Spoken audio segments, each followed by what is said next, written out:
The master said, "Savages. The men that first went into courtesy and music, gentlemen. Those that went into them later. My use is to follow the first lead in both." The master said, "Not one of my followers in Chen or Tsai comes any more to my door. Yan Yuan, Min Tzu Chien, Zhan Ponyu, and Chong Kung were men of noble life. Tsai Wo and Tzu Kung were the talkers. Zhan Yu and Qilu were statesmen. Tzu Yu and Tzu Xia, men of arts and learning." The master said, "I get no help from Hui. No word I say but delights him." Footnote 89, Yan Yuan. The master said, "How good a son is Min Tzu Chien. No one finds fault with anything that his father or his mother or his brethren say of him." Nan Yung would thrice repeat the scepter white. Confucius gave him his brother's daughter for wife. Footnote 90. The verse runs, "A flaw can be ground from a scepter white, a slip of the tongue. No man can write." Qi Kang asked which disciples loved learning. Confucius answered, "There was Yan Hui loved learning. Alas, his mission was short, he died. Now there is no one." Footnote 91, Yan Yuan. When Yan Yuan died, Yan Lu asked for the master's carriage to furnish an outer coffin. The master said, "Brains or no brains, each of us speaks of his son." When Li died, he had an inner, but not an outer coffin. I would not go on foot to furnish an outer coffin. As I follow in the wake of the ministers, I cannot go on foot. Footnote 92, the father of Yan Yuan. Footnote 93, the master's son. When Yan Yuan died, the master said, "Woe is me. Heaven has undone me, heaven has undone me." When Yan Yuan died, the master gave way to grief. His followers said, "Sir, ye are giving way." The master said, "Am I giving way? If I did not give way for this man, for whom should I give way to grief?" When Yan Yuan died, the disciples wished to bury him in pomp. The master said, "This must not be." The disciples buried him in pomp. The master said, "Hui treated me as his father. I have failed to treat him as a son. No, not I, but my 2-3 boys." Qilu asked, "What is due to the ghosts of the dead?" The master said, "When we cannot do our duty to the living, how can we do it to the dead?" He dared to ask about death. "We know not life," said the master. "How can we know death?" Footnote 94, Tsulu. Seeing the disciple Min standing at his side with winning looks, Tsulu with warlike front, Zhan Yu and Tzu Kung frank and free, the master's heart was glad. "A man like you," he said, "dies before his day." Footnote 95, Tsulu. This prophecy came true. Tsulu and Tzu Kao were officers of Wei when troubles arose. Tsulu hastened to the help of his master. He met Tzu Kao withdrawing from the danger and was advised to do the same, but Tsulu would not desert the man whose pay he drew. He plunged into the fight and was killed. The men of Lu were building the long treasury. Min Tzu Chien said, "Would not the old one do? Why must it be rebuilt?" The master said, "That man does not talk, but when he speaks he hits the mark." The master said, "What has the lute of Yu to do twanging at my door?" But when the disciples looked down on Tsulu, the master said, "Yu has come up into hall, but he has not yet entered the inner rooms."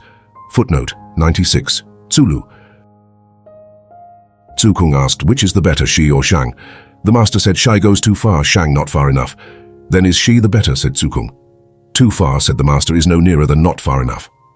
Footnote 97, the disciple Tzu Chang. Footnote 98, the disciple Tzu Xia.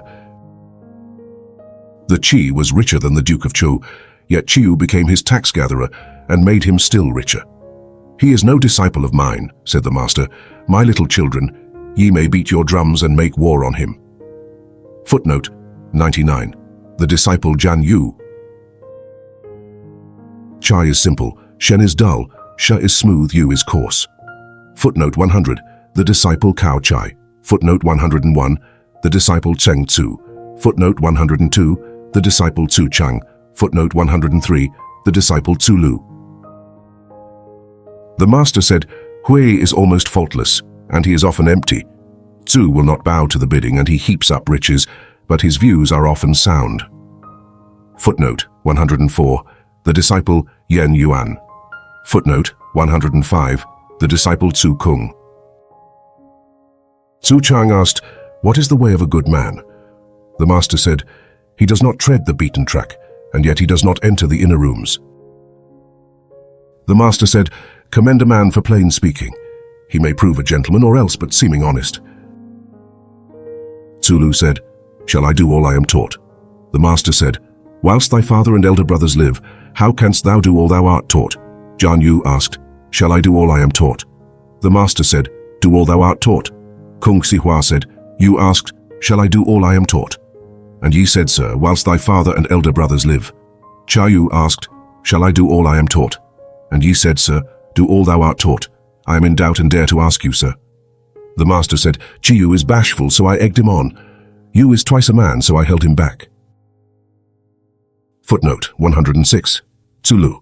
Footnote 107. Jian Yu. When the master was in fear in Kuang, Yen Yuan fell behind. The master said, "I held thee for dead." He answered, "Whilst my master lives, how should I dare to die?" Chi Tzujan asked whether Cheng Yu or Jian Qiu could be called a great minister. The master said, "I thought ye would ask me a riddle, sir, and ye ask about Yu and Qiu. He that holds to the way in serving his lord and leaves when he cannot do so, we call a great minister. Now Yu and Qiu I should call tools, who are just followers then. Nor would they follow," said the master, "if told to kill their lord or father." Footnote 108. The younger brother of Qi Huan, the head of the Qi clan. Footnote 109. Zulu. He and Jian Yu had taken office under the Qi. Footnote 110. Jian Yu. Zulu made Tsukao governor of Pai. The master said, "Thou art undoing a man's son." Zulu said, "What with the people and the spirits of earth and corn, must a man read books to become learned?" The master said, "This is why I hate a glib tongue." The master said to Zulu, Zheng Si, Jian Yu and Kung Si Hua as they sat beside him, "I may be a day older than you, but forget that. Ye are wont to say I am unknown." "Well, if ye were known, what would ye do?" Zulu answered lightly. "Give me a land of 1,000 chariots crushed between great neighbors, overrun by soldiers and searched by famine, and within 3 years I could put courage into it and high purpose." The master smiled. "What wouldst thou do, Qiu?" he said. He answered, "Give me a land of 60 or 70 or 50 or 60 square miles, and within 3 years I could give the people plenty. As for courtesy and music, they would wait the coming of a gentleman. And what wouldst thou do, Qi?" He answered, "I do not speak of what I can do, but of what I should like to learn. At services in the ancestral temple or at the grand audience, I should like to fill a small part. And what wouldst thou do, Tian?" Tian stopped playing, pushed his still-sounding lute aside, rose and answered, "My choice would be unlike those of the other 3. "What harm in that?" said the master. Each but spake his mind.